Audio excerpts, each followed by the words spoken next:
Microphone check. We are rolling. Okay. Let's bring up the video. Sorry, you're going to hear some clicking. I wasn't fully prepared before I hit record, but what else is new around here? Clear that out. Hit this. All right. Let's do the damn thing. Hello and welcome back to another rendition of the Trey Smith Perspective. This is episode 46. We are kind of cruising through the 40s. I am your host, Trey Smith. We are back with another episode. This is going to be another one of those episodes, though, where we don't really have shit to talk about. Honestly. If I could turn the thing, show you the whiteboard of topics, there's about 5 topics we might not touch on, and not one of them. As usual, though, first thing is first. Shout out to y'all. Shout out to the YouTube viewership, Spotify listenership, Apple listenership, iHeart listenership, Podbean listenership, Stitcher listenership, Google listenership. Did I say YouTube listenership? Because I meant YouTube viewership. Like, subscribe, share, comment, all that bullshit. Promotional mumbo jumbo. I'm not the greatest at it. I also have a splitting headache right down my brain. Like, fucking when Michael Fassbender put that quarter right in Kevin Bacon's noggin. That's how I'm feeling right now. Or is it a nickel? Either way, there was some silver in that dude's brain, and it probably hurt him a little bit. That's how I'm feeling. Also, new YouTube version for last week. It was up and then pulled down. Hopefully we don't come into that problem. I think the issue has been that I have just been encountering some super shitty internet the last 3 weeks. Typically have pretty good internet. And then Fios has been pulling some fuck shit. I don't want to disclose it as anything other than fuck shit, because internet always used to run at around a couple hundred, I want to say 200 to 300 megabyte per second. I know that via download speed on my PlayStations. So the last couple weeks, I've been chalking in from anywhere from fucking 12 to 26. 33 is the highest I've seen, and that was 3 days ago. So we finally call Fios after I've reset the box 46 times, reset the one in the basement. And when you reset the one in the basement, that's supposed to be like the fucking, pull the big red, that's supposed to be the big red switch, power the whole city back up. That's supposed to be that type of shit. This was not that type of shit. If anything, every time I reset it, it would come back on running worse. And it was ridiculous. So then the first thing they do when you're on the phone with them is show their hand. Like, oh, right. Well, we have an upgraded package for an additional $100 a month that is faster internet speeds. Significantly faster internet speeds for your area. And we're like, wait a minute. Tell me you're not fucking with my internet just to try and upsell me on some more expensive internet. We've had Fios for 6 years. So either this router went bad overnight, literally overnight, or y'all are fucking with the internet. So they apparently sent an additional speed boost with the new router that we're getting free of charge, because it's been a long time since we've had a new router. I think y'all should send us a new router. So they did. They sent us a new router, and they're going to send us an additional speed boost that's going to boost us up to 300 megabyte per second. Remember what I said prior? We were about averaging that before. So you see what my issue is with the corporate America salesman bullshit scam, where it's like, all right, we're going to fuck with their internet and then upsell them on a scam immediately. Fucking don't show your whole hand if you're going to do that. Dude showed his hand immediately. First thing he did was try and sell us on a new fucking thing. Try and troubleshoot my internet. Even if you ain't troubleshooting shit, pretend to.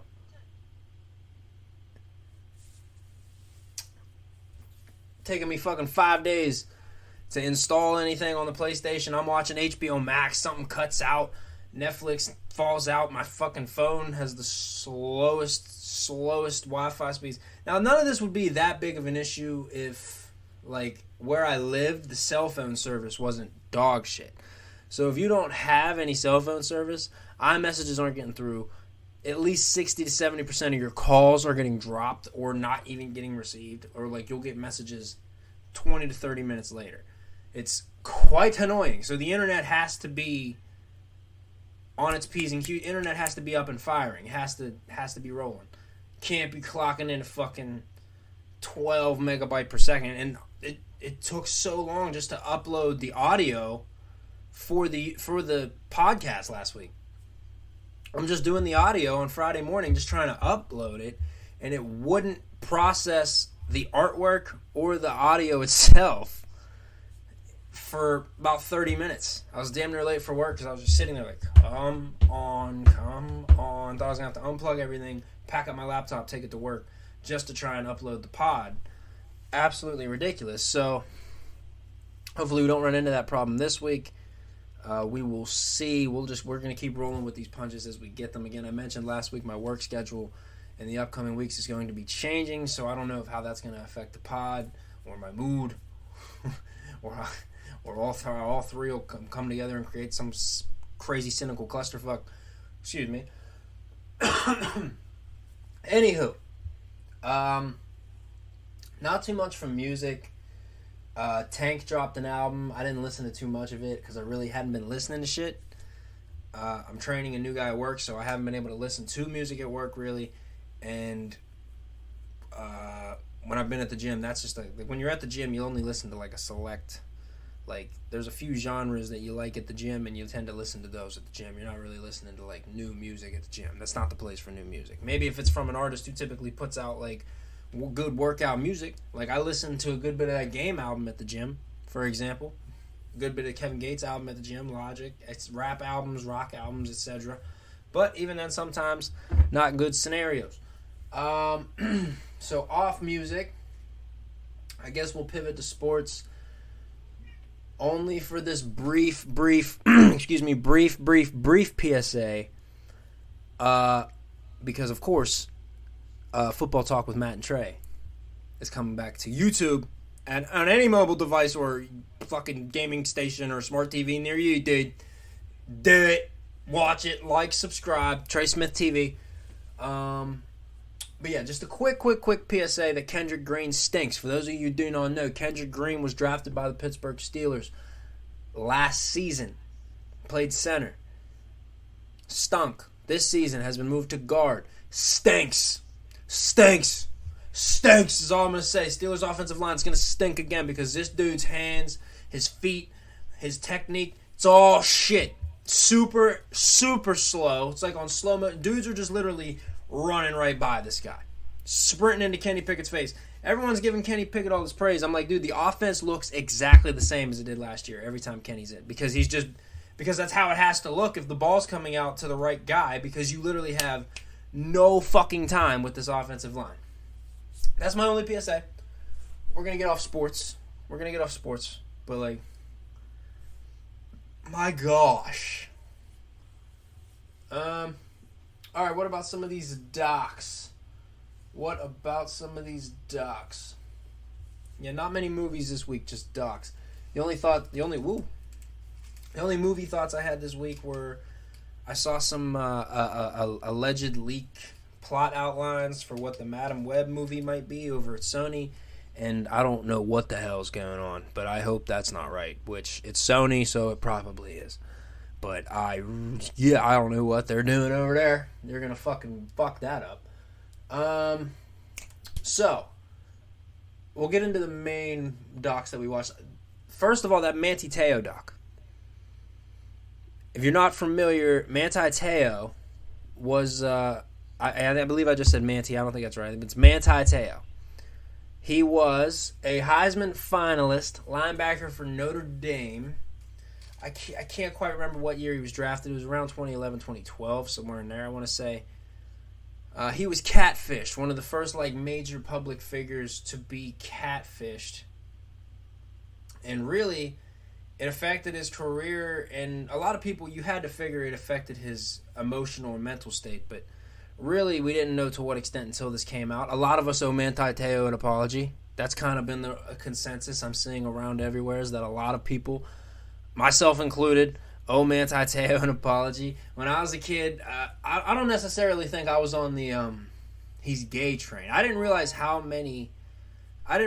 how many people were on that fucking like, oh, he has to be making this up because he's gay, right? He has to be making this up because he's gay. That is just so fucked up.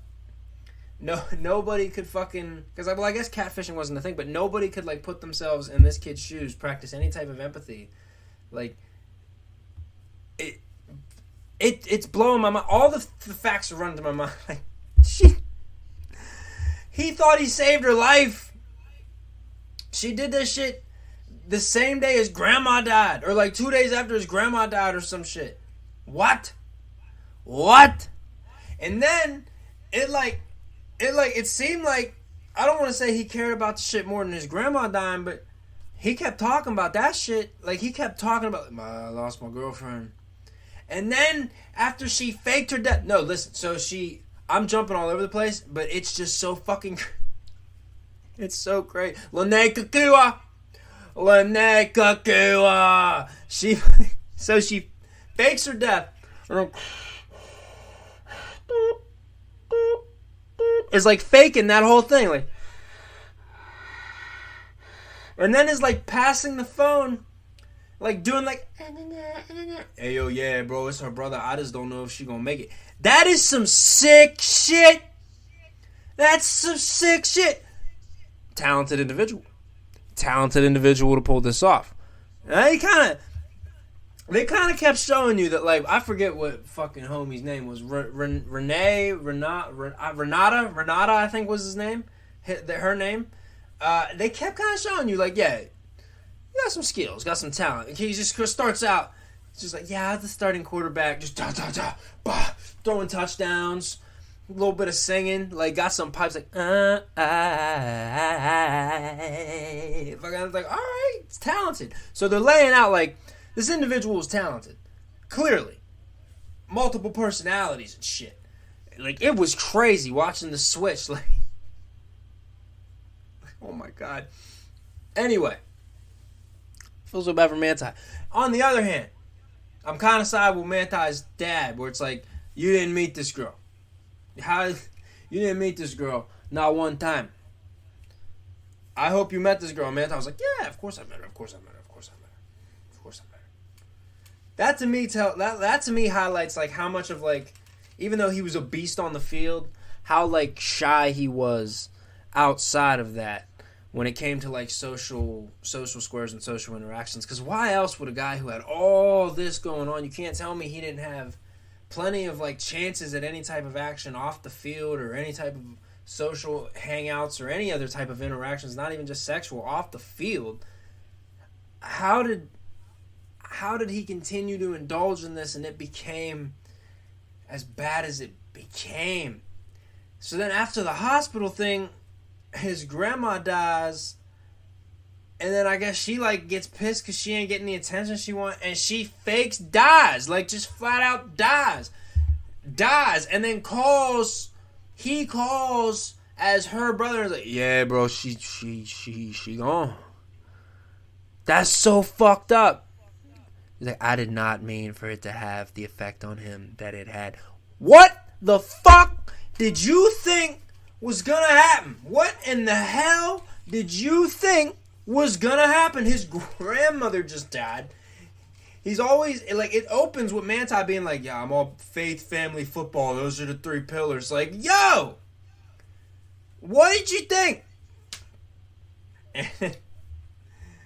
And then I knew it was getting, I'm like, who's this guy? Dr. Phil sits down.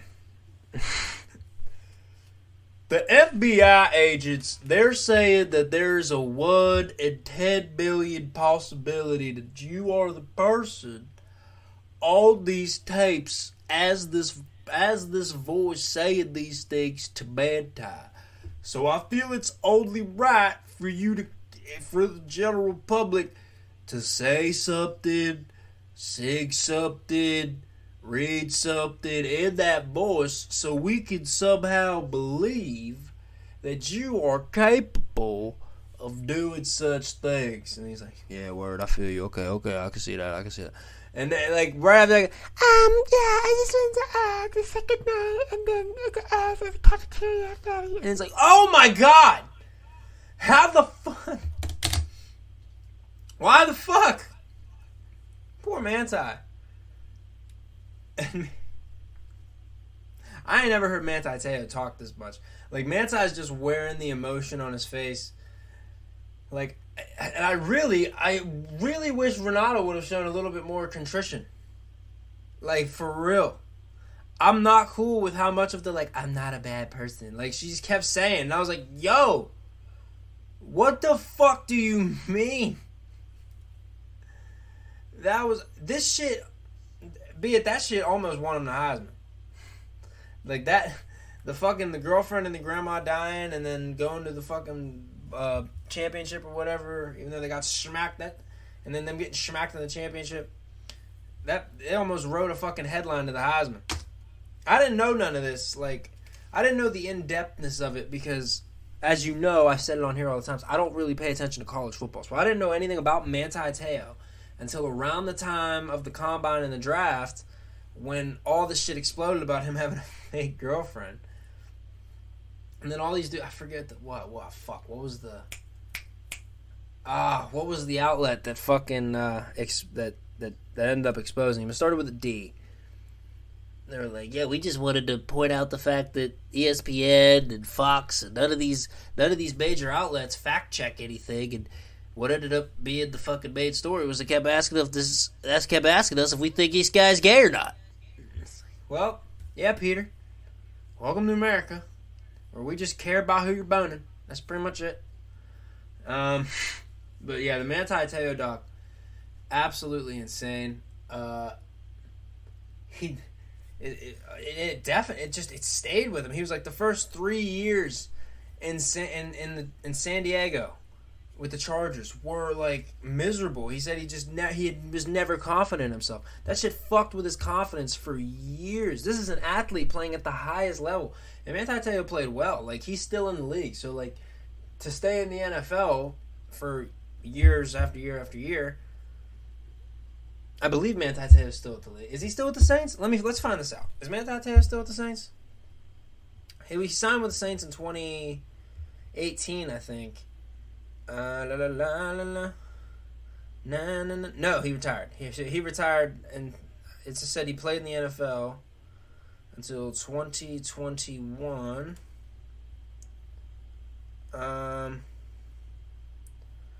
Okay, so it doesn't seem like he retired, just has not played since 2020, seemingly.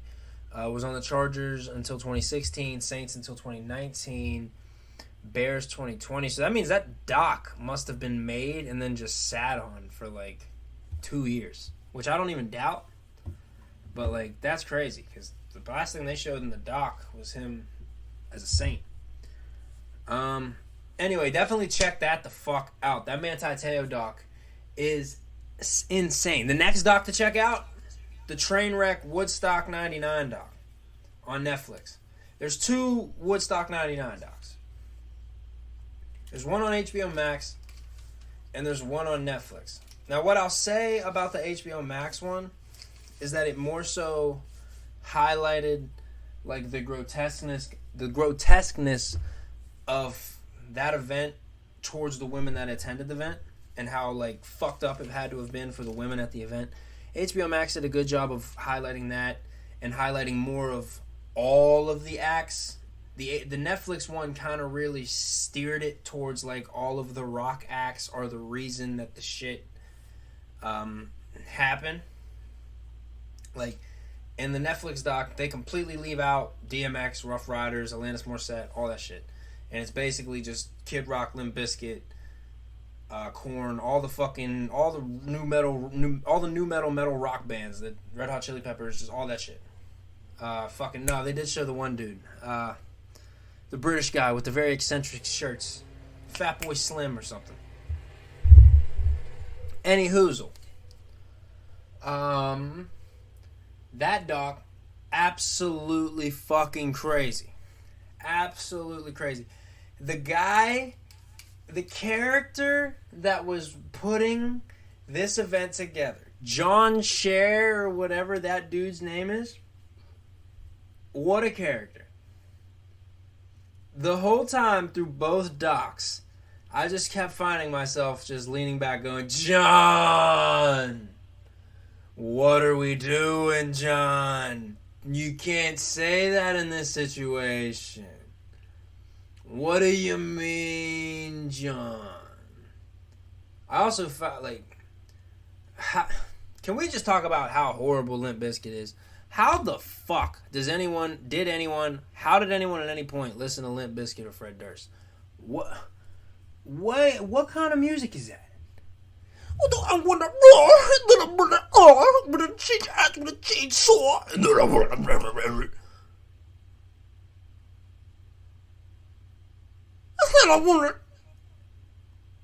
And I want to branch it.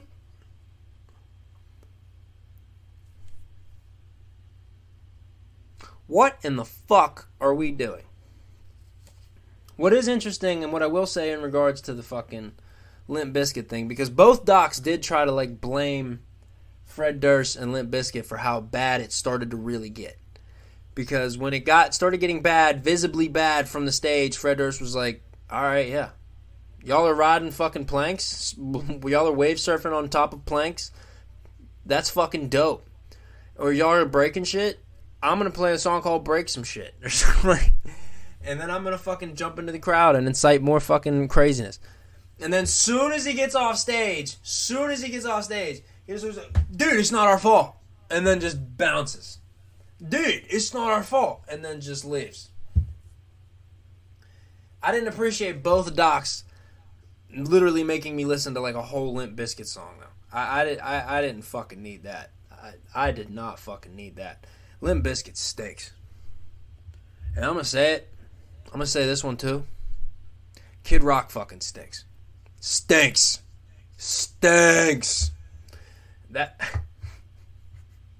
DMX had a whole fucking like 200,000 white people screaming the N-word back at him. That shit was wild. Only in the 1990s would that many white people just feel that comfortable just screaming the N-word. Now, be it was hype, they were at a concert, but yeah, I don't know if you could do that. I don't think you could do that. I don't think you could do that. It was wild. What else was wild was how Korn had that Korn by far had that shit blown the farthest the fuck out. Korn looking like brunette David Spade with a tight mustache, just fucking going. And I never understood headbanging either. Like maybe a little bit, but like this I get. Like sitting up. The fucking when you're standing bent at a 90-degree angle, literally basically slamming your head off your knees. What in the fuck are we doing? And it's not my culture. It's not what I'm enamored with musically. I do love the Red Hot Chili Peppers. I was hot for the Red Hot Chili Peppers when they came on. Shit. But I'm not. That's not the headbanging shit. Yeah, call me cat. Rock. Now some of it's hype. Some of that shit's hype. Some of that shit I got in a workout playlist. I got Korn in workout playlist. I don't got no Kid Rock. I don't got no Limp Bizkit neither. But I got a couple of them dudes in there. I do. I'm not listening to it on the regular though. And it was incredibly wild that this is $19.99. They're charging $8 for water after you pay $850 to get in there. I think some dude said he was eating like a $12 salad. And then you're fucking, and then what else happened? Oh yeah, they after like day 2 or 3, they spiked the water price up to like $12 a bottle of water. And then they confiscated everybody's water upon entry. So like nobody was allowed to bring in any food, water, anything, except for like they were allowed to bring in dope, coke, fucking crack, whatever, all the fucking drugs they wanted. They was allowed to bring that shit in. So you just had a bunch of high, hot, sweaty white people just fucking going crazy. And I don't know how I don't know how any of the women that were there survive that shit. They show women crowd surfing, and like they'll take their shirts off, and then you just see like 6 hands, like Evil Dead, just rise up out of the ground, like, and just grab tit. It's disgusting, disgusting. And then John, here comes John. Honestly, if you have to ask me, most of the women that were walking around with the tops off and stuff like that, I mean, they're walking around butt naked. Like, what? Honestly, they have to hold some responsibility for like some of the things that happen. Like, no one should have to be touched like that. No one. It's unacceptable.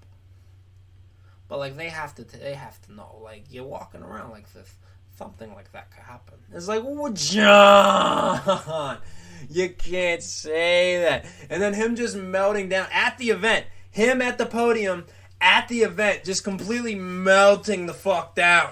Just on the fucking, someone's like, that one dude's like, me and 10 of my friends could clean this fucking place up better than y'all have. And he was like, you get your 10 friends, you get them, I'll pay you $100. No, I'll pay you $1,000 fucking dollars an hour. You come up here, offer solutions, don't criticize. And then the one chick's like, there's literal, like, shit puddles everywhere. There are shit puddles. And he's like, offer solutions, don't editorialize. Do you want to come up here and talk about the shit puddles? I'd have been like, yeah, actually, yeah, I do. Everyone, as soon as he's like, that was like his thing. As soon as someone will come out and be like, do you want to come up here and talk about that shit? Everyone would be like, no, I ain't trying to do that. Then he'd be like, I didn't fucking think so. This is Woodstock 99. Everyone here's having a good fucking time. Man, some of that shit nasty. That they burst the pipes, the fucking porta potties were overflowing, so like the mud, water, and the shit was just fucking merging, and there's people sliding and shit, putting shit all over their face. Hey, it's just poop water, dude. Nasty. Was nasty. And then someone's like, candles. On day 3, after all the trash, people sleeping in the garbage, rape, fucking looting, what is there left to do but give these people candles?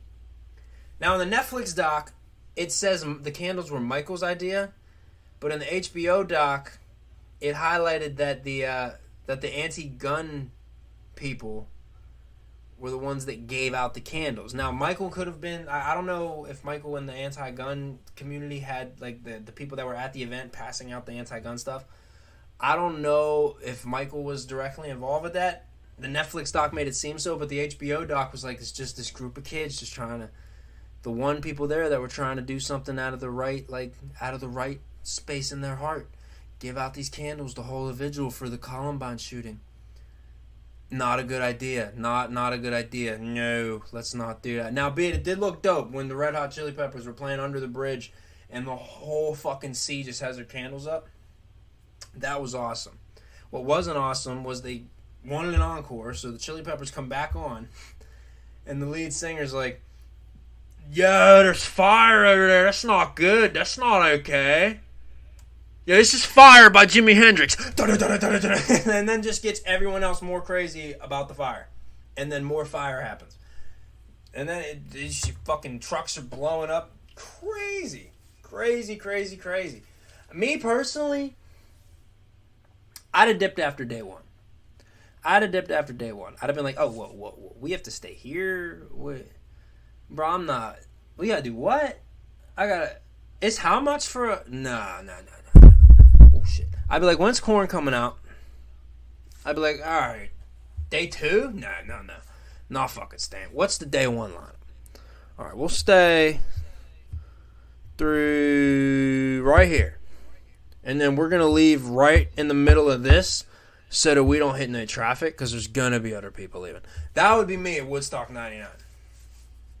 And there was just hundreds of thousands of people then just staying all 3 days. I don't understand. The Netflix doc showed mad people leaving at the beginning of day 3, and then it was still Mad people. Oh, the smell had to have been insane. The smell had to have been insane.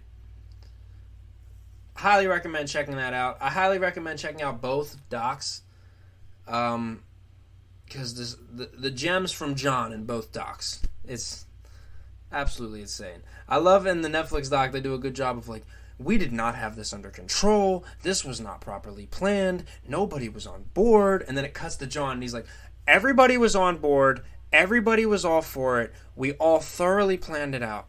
It was perfect. And then it cuts back and it was like, it was the furthest thing from perfect it could have possibly been. It was a complete nightmare. And then it cuts back and it was like in a dream sequence. Everyone had a good time. And it's like, what are we doing?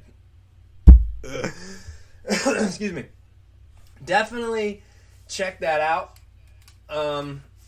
This has just been Doc City for the last couple weeks. Probably going to continue to be as my cat meows at the door. Watched a doc about cats as well.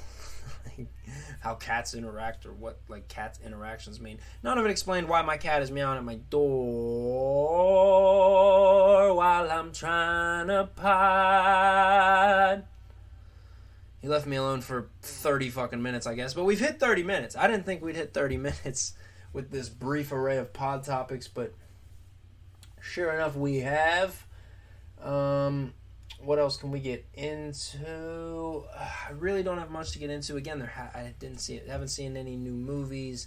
There ain't been shit. Ain't talked about a video game in fucking months because there ain't been shit in months. Madden's out, but that's just a glorified roster update for past editions.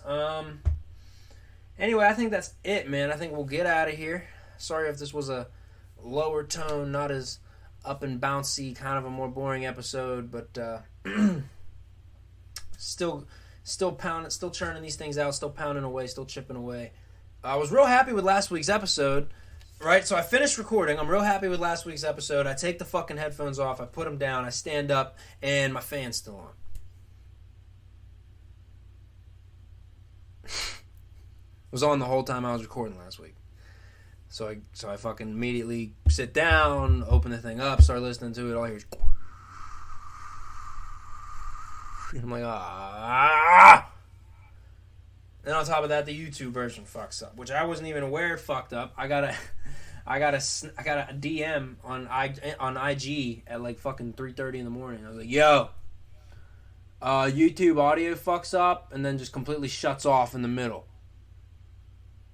Just letting you know. And I was like, all right, well, I'm not going to even explore that. I'm just going to fucking pull it down. I'm just going to fucking pull it down.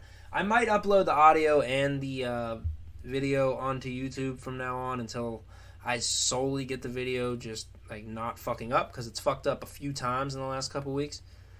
And we used to upload the audio to YouTube as well, so I might just do that on Friday. Annie Hoozle. I think we're going to get out of here. We shall return next week. Same bat time, same bat channel. Until then, y'all stay safe. Y'all have fun. Summer is about officially over. I think fucking kids are back to school. I was leaving work at 3 o'clock today. I was scheduled to. And it was about 2:26. And I was like, oh, fuck. It's the first day of school. I got to beat the school buses. So don't get stuck behind those school buses. Have a good week. And we'll see y'all next week, man.